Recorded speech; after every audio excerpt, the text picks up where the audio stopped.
Hello friends, मैं हूं सुरेश कुमार शर्मा। एक बार फिर से बहुत स्वागत करता हूं आपका अपने इस चैनल पर। भारतीय विशिष्ट पहचान प्राधिकरण यानी कि UIDAI ने सभी आधार धारकों के लिए एक बहुत ही महत्वपूर्ण सर्विस शुरू की है। UIDAI द्वारा शुरू की गई ये सर्विस सभी आधार कार्ड धारकों के लिए बहुत ही ज्यादा जरूरी है, इसलिए आप इस वीडियो को बिना स्किप किए पूरा आखिर तक जरूर देखें। तो आइए शुरू करते हैं आज का वीडियो और जानते हैं कि UIDAI की ये सर्विस क्या है, आप इसका इस्तेमाल कहाँ और कैसे करेंगे। इसके लिए सबसे पहले आप अपने मोबाइल फोन या कंप्यूटर के क्रोम ब्राउजर में गूगल के सर्च बॉक्स में माई आधार टाइप करने के बाद सर्च करें। अब यहाँ सबसे ऊपर ही आपके सामने myaadhar.uidi.gov.in की वेबसाइट का लिंक शो होगा। आप इस पर क्लिक करें और इस वेबसाइट को ओपन करें। अब इस तरह से आपके सामने माई आधार पोर्टल का लॉगिन पेज ओपन हो जाएगा। आप इसमें लॉगिन करने के लिए लॉगिन पर क्लिक करें। ऊपर एंटर आधार नंबर वाली जगह पर अपने 12 डिजिट के आधार नंबर टाइप करें। नीचे यहाँ पर आपको जो भी कैप्चा लिखा हुआ दिखाई देता है उस कैप्चा को यहाँ एंटर कैप्चा वाली जगह पर टाइप करने के बाद नीचे लॉगिन विद OTP पर क्लिक करें।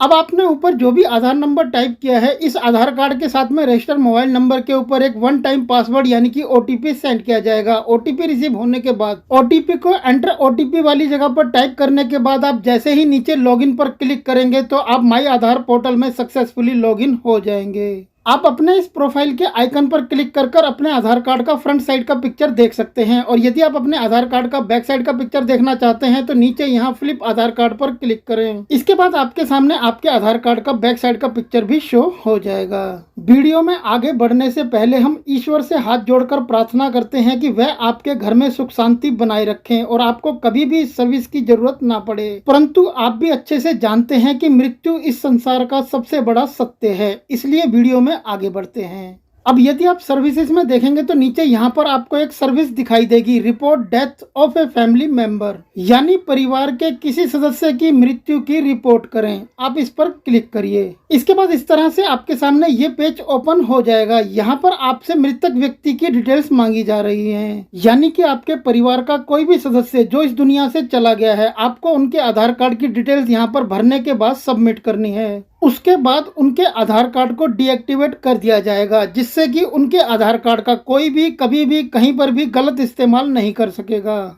हम आपको इस वीडियो में आगे बताएंगे कि आप यहाँ पर मृतक व्यक्ति की डिटेल्स भरने के बाद सबमिट कैसे करेंगे और उसके बाद स्टेटस कैसे चेक करेंगे। परंतु पहले इस सर्विस को लेकर लोगों के द्वारा पूछे जाने वाले कुछ जरूरी प्रश्नों के उत्तर जान लेते हैं, जैसे कि इस सर्विस का उद्देश्य क्या है, ऐसे मामलों की रिपोर्ट कौन कर सकता है, परिवार के किसी सदस्य की मृत्यु की सूचना देने के लिए कौन से दस्तावेज देने होंगे, ऐसी रिपोर्टिंग का परिणाम क्या होगा, इस सर्विस के अंतर्गत कितने राज्य आते हैं और सूचना देने के बाद मृतक व्यक्ति का आधार कार्ड कितने दिन में डीएक्टिवेट हो जाएगा। सबसे पहले जानते हैं कि इस सर्विस का इच्छित उपयोगकर्ता कौन है। तो आपको बता दें कि कोई भी परिवार का सदस्य जिसका अपना आधार कार्ड बना हुआ है और जो अपने परिवार के सदस्य की मृत्यु की सूचना देना चाहता है, वह इस सर्विस का इस्तेमाल कर सकता है। अब आपके मन में ये प्रश्न जरूर आ रहा होगा कि इस सर्विस का उद्देश्य क्या है। तो आपको बता दें कि ये सुविधा ऐसे आधार को डीएक्टिवेट करने की रिक्वेस्ट प्राप्त करने के लिए दी गई है जहां आधार धारक की मृत्यु हो गई है। आइए अब जान लेते हैं कि ऐसे मामलों की रिपोर्ट कौन कर सकता है। तो आपको बता दें कि मृतक का बच्चा, बाढ़, भाई बहन, कानूनी अभिभावक, पति पत्नी, पिता माता, कोई भी ऐसे मामलों की रिपोर्ट कर सकता है। अब सबसे अहम सवाल कि परिवार के किसी सदस्य की मृत्यु की सूचना देने के लिए कौन से दस्तावेज और सूचना की आवश्यकता होती है। तो यदि आप परिवार के किसी मृतक सदस्य की सूचना यहां से देना चाहते हैं तो इसके लिए जरूरी है कि आपके पास उनके 2 दस्तावेज होने चाहिए। पहला मृतक व्यक्ति का मृत्यु प्रमाण पत्र और दूसरा मृतक व्यक्ति के 12 डिजिट के आधार नंबर।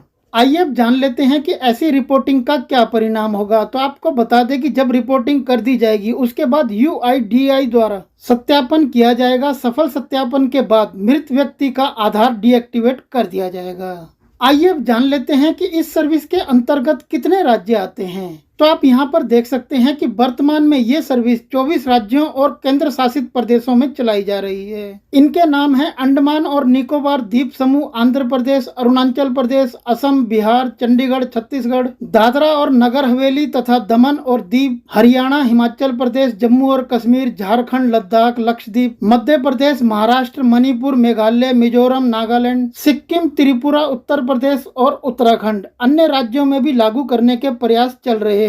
जल्द ही अन्य राज्यों में भी ये सर्विस लागू कर दी जाएगी। अब आपके मन में ये सवाल जरूर आ रहा होगा कि आधार डीएक्टिवेशन की समय सीमा क्या है, यानी मृतक व्यक्ति का आधार कितने दिन में डीएक्टिवेट कर दिया जाएगा। तो आपकी जानकारी के लिए आपको बता दें कि रिक्वेस्ट एक्सेप्ट करने के 90 दिन के अंदर आधार डीएक्टिवेट कर दिया जाएगा। अब मान लीजिए किसी को ऐसा मैसेज प्राप्त होता है कि मृतक व्यक्ति का आधार पहले से ही डीएक्टिवेट है, तो क्या किसी कार्रवाई की आवश्यकता है? तो इसका जवाब है नहीं, क्योंकि मृत व्यक्ति का आधार पहले से ही डीएक्टिवेट या फिर रद्द हो चुका है, इसलिए इस संबंध में कोई कार्रवाई करने की आवश्यकता नहीं है।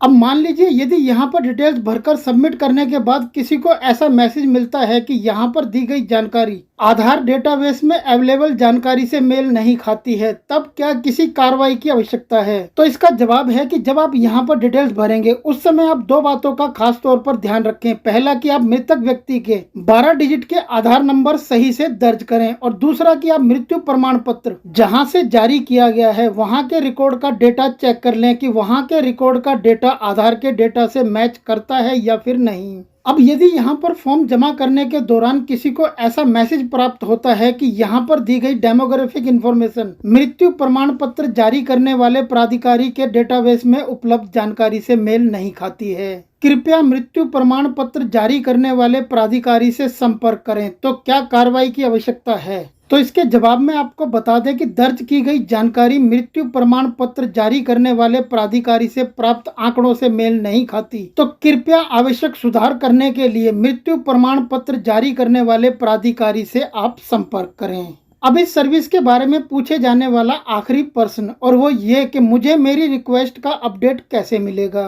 तो इसके जवाब में आपको बता दें कि आपके द्वारा रिक्वेस्ट सबमिट कर देने के बाद आपकी रिक्वेस्ट को एक्सेप्ट किया गया है या फिर रिजेक्ट किया गया है, इसकी जानकारी आपको एसएमएस के माध्यम से मिल जाएगी। तो फ्रेंड, ये थे इस सर्विस को लेकर लोगों के द्वारा पूछे जाने वाले कुछ जरूरी प्रश्न, जिनके उत्तर यहाँ पर दिए गए हैं, परंतु हमने आपको हिंदी में इन प्रश्नों के उत्तर डिटेल्स के साथ दिए। आशा करते हैं कि आपको इस सर्विस के बारे में सारी जानकारी मिल गई होगी। आइए अब जान लेते हैं कि इस फॉर्म में परिवार के किसी भी मृतक सदस्य की डिटेल्स भरने के बाद इस फॉर्म को सबमिट कैसे करना है। सबसे पहले आप यहाँ क्लिक करें, आपके सामने सभी राज्यों की लिस्ट ओपन हो जाएगी। इसमें से वो राज्य सिलेक्ट करें जहाँ से डेथ सर्टिफिकेट यानी कि मृत्यु प्रमाण पत्र जारी किया गया है। इसके नीचे मृत व्यक्ति के 12 डिजिट के आधार नंबर टाइप करें। इसके नीचे डेथ रजिस्ट्रेशन नंबर यानी कि मृत्यु पंजीकरण संख्या टाइप करें, जो कि कुछ इस फॉर्मेट्स में होगी, आप नीचे यहाँ पर देख सकते हैं। इसके नीचे यहाँ पर मृतक व्यक्ति का नाम टाइप करें, जो कि डेथ सर्टिफिकेट यानी कि मृत्यु प्रमाण पत्र के ऊपर लिखा हुआ है। इसके नीचे से मृतक व्यक्ति का जेंडर सिलेक्ट करें, यदि मेल है तो मेल सिलेक्ट करें, फीमेल है तो फीमेल, अदर है तो अदर।